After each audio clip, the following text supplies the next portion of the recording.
شروع کرتا ہوں اللہ پاک کے بابرکت نام سے جو بڑا ہی مہربان نہایت رحم کرنے والا ہے۔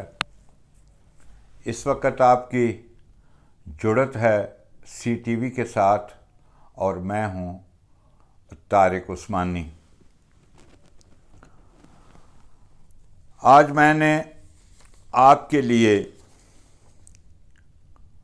جو موضوع منتخب کیا ہے اس کا عنوان ہے غلطی کا اعتراف۔ یہ مضمون میں نے 2 سال پہلے لکھا تھا۔ حال ہی میں 11 ستمبر کو اداکارہ ریشم کی ایک ویڈیو وائرل ہوئی ہے جس میں وہ ایک برج پر کھڑی ہو کر مچھلیوں کو خوراک ڈال رہی ہیں، اور جن پلاسٹک کے تھیلوں میں وہ مچھلیوں کے لیے خوراک لائی تھیں انہیں بے دھیانی میں اس نے بہتے پانیوں میں پھینک دیا تھا۔ پھر کیا تھا، لاکھوں لوگوں نے اسے کرٹیسائز کیا، اس پر تنقید کے نشر چلائے۔ ان تنقید کرنے والوں میں خود بھی شامل تھا، لیکن 3 دن بعد مجھے اداکارہ ریشم کے سوشل میڈیا اکاؤنٹ پر اس کی طرف سے اپنی غلطی کے اعتراف کا ویڈیو پیغام بہت اچھا لگا، جس میں اداکارہ ریشم نے اپنی غلطی کا اعتراف کرتے ہوئے پوری قوم سے معافی مانگی اور کہا کہ بے دہانی میں، بے خیالی میں وہ ایسا کر بیٹھی ہیں۔ آج میں ان کی تازہ ویڈیو دیکھ رہا تھا جس میں ہم لوگوں کے سڑک کنارے پھیلائی گئی گندگی اور کوڑے کو صاف کر رہی تھیں۔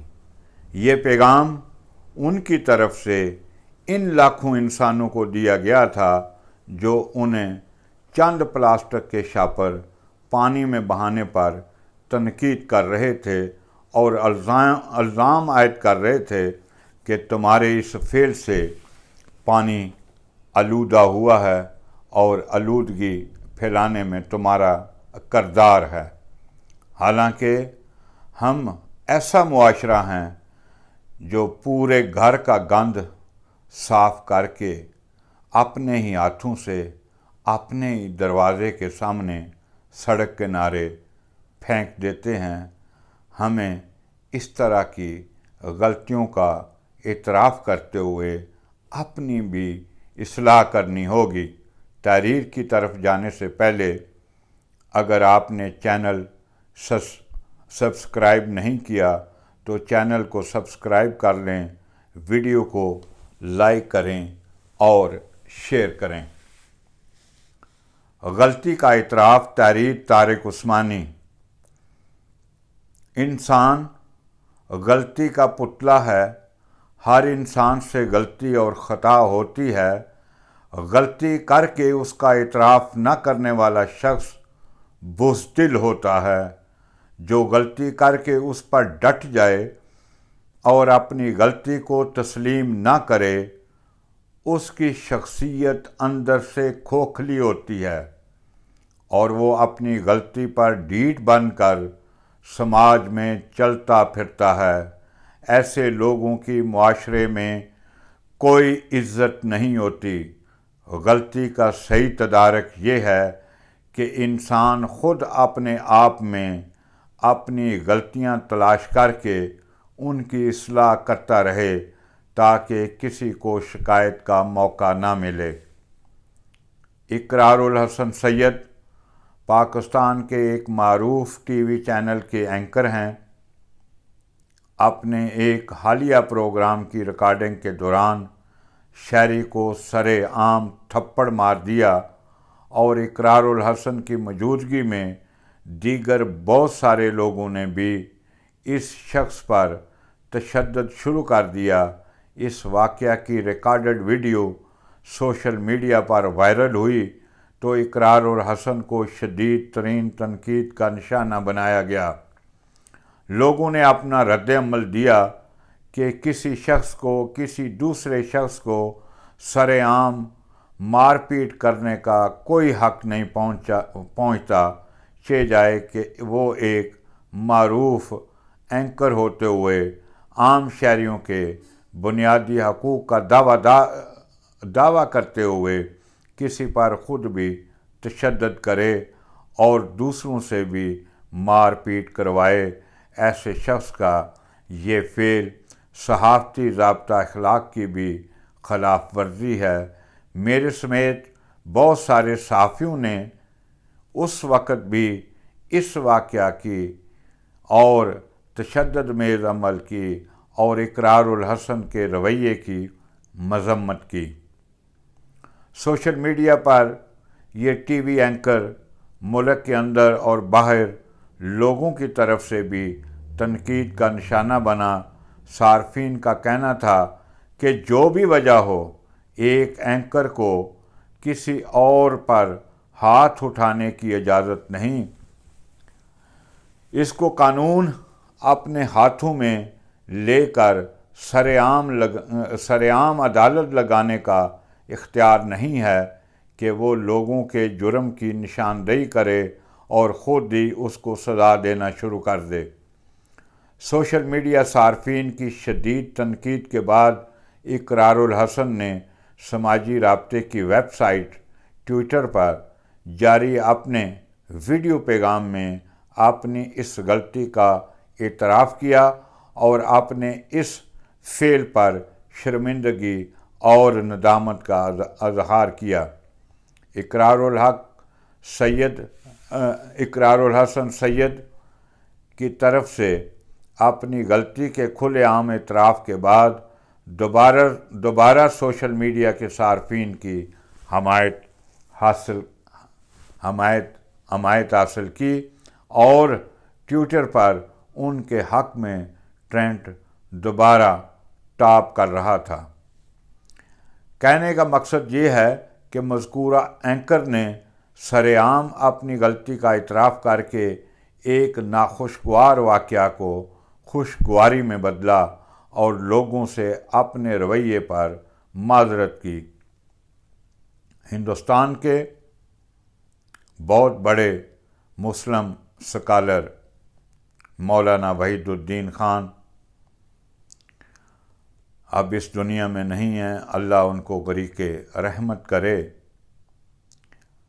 لکھتے ہیں کہ وہ اپنی ذات سے متعلق لوگوں کی شکایات کو اپنی ڈائری میں لکھتے ہیں اور پھر ان شکایات میں اپنی غلطی دریافت کر کے اس کا اعتراف کرتے ہیں۔ انہوں نے غلطی کے اعتراف کو اس طرح تحریر کیا ہے: ہر آدمی غلطی کرتا ہے اور سب سے بہتر غلطی کرنے والا وہ ہے جو یہ کہہ سکے کہ میں نے غلطی کی۔ غلطی کا اعتراف کرنے والے کے لیے نئے درجات کا آغاز ہے، جبکہ اس کے برعکس جو آدمی اپنی غلطی کا اعتراف نہ کرے وہ اس غلطی میں بدستور پڑا رہے گا، وہ کبھی اس سے نکل ہی نہیں سکے گا۔ غلطی کا اعتراف نہ کرنا بزدلی ہے اور غلطی کا اعتراف کرنا بہادری ہے۔ غلطی کرنا ایک نقصان کی بات ہے، لیکن جب آدمی اپنی غلطی کا اعتراف کر لے تو گویا اس نے اپنے نقصان کی تلافی کر لی۔ غلطی کا اعتراف تمام انسانی خوبیوں میں سب سے بڑی انسانی خوبی ہے۔ جس آدمی کے اندر یہ حوصلہ ہو کہ وہ کھلے دل سے اپنی غلطی کا اعتراف کر لے، اس کے اندر اس اعتراف کے نتیجے میں ہر قسم کی مثبت خوبیاں پروان چڑھنے لگتی ہیں۔ اس کے اندر تواضع پیدا ہوتی ہے اور تواضع علم کی دنیا میں داخلے کا دروازہ ہے۔ اس کے اندر اصلاح خواہش کا مادہ پیدا ہوتا ہے جو اس کی شخصیت کو مسلسل ارتقاء یافتہ شخصیت بناتا رہتا ہے۔ اس کے اندر حقیقت واقعہ کے اعتراف کی صلاحیت پیدا ہوتی ہے جو اس کو کامل حق تک پہنچانے کا ذریعہ بن جاتی ہے۔ اس کے اندر مثبت طرز فکر تمام انسانی ترقیوں کا زینہ ہے۔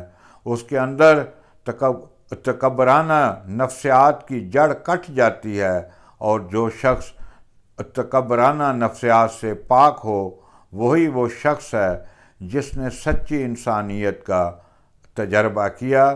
غلطی کا اعتراف ذہن کے بند دروازوں کو کھولتا ہے۔ غلطی کا اعتراف آدمی کو قلب کی تنگی سے بچاتا ہے۔ غلطی کا اعتراف بظاہر ایک سادہ سی بات ہے، مگر اپنے نتیجے کے اعتبار سے وہ اتنی بڑی خوبی ہے کہ اس سے بڑی خوبی اور کوئی نہیں۔ جو آدمی اعلیٰ انسانی درجے تک پہنچنا چاہتا ہے اس کو ہمیشہ غلطی کے اعتراف کے لیے تیار رہنا چاہیے۔ غلطی کا اعتراف کرنا ایسے ہی ہے جیسے ٹھوکر کھانے کے بعد دوبارہ اٹھ کھڑا ہونا ہے۔ ایسے آدمی کا راستہ کبھی رکنے والا نہیں، وہ ضرور منزل پر پہنچ کر رہے گا۔ یہ تو میرا آرٹیکل تھا غلطی کا اعتراف، اور آخر میں اس وقت اسلام آباد میں موسم ابرآلود ہے، ہلکی ہلکی بارش ہو رہی ہے۔ 1 گھنٹہ پہلے شدید ژالہ باری ہوئی، شدید بارش ہوئی۔ ہمارے ملک کے کسان کاشتکار برسرِ احتجاج، برسرِ پکار اسلام آباد کے جناح ایونیو چوک، خیابان چوک میں بیٹھے احتجاج کر رہے ہیں۔ آج ان کو 5واں روز ہے احتجاج کا۔ میں روزانہ کی بنیاد پہ ان کی بھی بات کر رہا ہوں، سیلاب سے متاثرہ لوگوں کی بھی بات کر رہا ہوں کہ خدا را جو سیلاب میں ڈوب گئے ہیں ان کی اپنی سطح پر مدد کریں، اور اس میں سب سے زیادہ جو متاثر ہیں وہ ملک کا کسان اور کاشتکار ہے۔ اور جو کسان اور کاشتکار سیلاب سے بچ گئے ہیں، سیلاب کی تباہی سے بچ گئے ہیں، وہ بھی آفت زدہ ہیں۔ ان کے بجلی کے ریٹ، ٹیوب ویل کے ریٹ ان کی پہنچ سے بہت زیادہ ہیں۔ ہمارے کسان، ہمارے کاشتکار کو میں یہ اس لیے بار بار باور کرا رہا ہوں کہ 15 اکتوبر سے 15 نومبر تک اس ملک کے کسان اور کاشتکار نے اپنی زمین تیار کر کے گندم کی بوائی کرنی ہے۔ اسے ڈی اے پی اور یوریا بلیک میں مل رہا ہے۔ وہ اس بات پہ احتجاج کرنے اسلام آباد آئے ہوئے ہیں کہ ہمیں بلیک سے چھٹکارا چاہیے، ہم بلیک میں یوریا اور ڈی اے پی خرید کر اپنی فصلوں میں نہیں ڈال سکتے، وہ بہت مہنگی ہے۔ ان کا مطالبہ جائز ہے۔ حکومت کا فرض ہے کہ وہ جو حکومتی سطح پر ریٹ طے کیے جاتے ہیں، جو سرکاری ریٹ ہیں، اس پہ ملک کے کسان اور کاشتکار کو یوریا اور ڈی اے پی دیا جائے۔ ایک مطالبہ ہے ان کا کہ بجلی کے نرخوں پہ اضافی ٹیکس ختم کیے جائیں۔ دوسرا مطالبہ ہے کہ بلیک مارکیٹ سے ان کا چھٹکارا ان کو دیا جائے، وہ ڈی اے پی اور یوریا بلیک مارکیٹ سے اٹھا کر اپنی فصلوں میں نہیں ڈال سکتے۔ تیسرا ان کا مطالبہ ہے کہ جو زرعی زمینیں ختم ہو رہی ہیں، جو ایگریکلچر لینڈ ہے، اس پہ بے تحاشا ہاؤسنگ سوسائٹیاں بنتی جا رہی ہیں اس کو حکومتی سطح پہ روکا جائے، قانون سازی کی جائے۔ کیا یہ تینوں مطالبات ان کے ناجائز ہیں؟ 5 دن سے اسلام آباد کی سڑکوں پہ ملک کا کسان اور کاشتکار رول رہا ہے۔ آپ کو فکر نہیں ہے؟ آپ ان کے نام کی سیاست کرتے ہیں، ان کے رائٹس ان کو کیوں نہیں دیتے؟ ان کو ان کا حق دیں، یہ ان کے جائز مطالبات ہیں جناب پرائم منسٹر۔ ان کی بات سنیں۔ آپ نے تو ان کی بات سننا بھی گوارا نہیں ہے۔ خدا کے لیے، کسان اور کاشتکار کی پہلے ہی حالت خراب ہے، اور خاص کر کے چھوٹا کسان۔ میں زمیندار کا بیٹا ہوں، میں کاشتکار کا بیٹا ہوں، ہم چھوٹے چھوٹے کسان ہیں، چھوٹے چھوٹے کاشتکار ہیں۔ ہم اپنی زمینوں میں مہنگی کھادیں بازار سے بلیک میں لے کر نہیں ڈال سکتے۔ اس کا نقصان کیا ہوگا؟ ملک کی زرعی پیداوار گر جائے گی۔ اور میں بار بار ایک چیز کو بھی آگاہی دے رہا ہوں کہ اس دفعہ غذائی قلت کا خدشہ ہے۔ ہمارے ارسطو اور سقراط کہتے ہیں کہ ہمارے پاس آئندہ فصل آنے تک ذخیرہ گندم کا موجود ہے۔ مہربانی فرمائیں، اس پہ توجہ دیں، اپنے سروے ٹھیک کریں۔ آپ کے پاس ذخیرہ تو موجود ہے، سندھ آدھا پورا ڈوبا ہوا ہے، 1/3 حصہ پانیوں میں ہے، وہاں زمین جو ہے وہ زیر کاشت نہیں ہے، وہ بنی نہیں ہے، وہاں گندم کی بوائی نہیں ہوگی۔ اور جو بچ گئے ہیں کسان، یا جو آپ کی زمینیں بچ گئی ہیں، ان کو تو کاشت ہونے دیں۔ پلیز مہربانی کریں، بہت شکریہ۔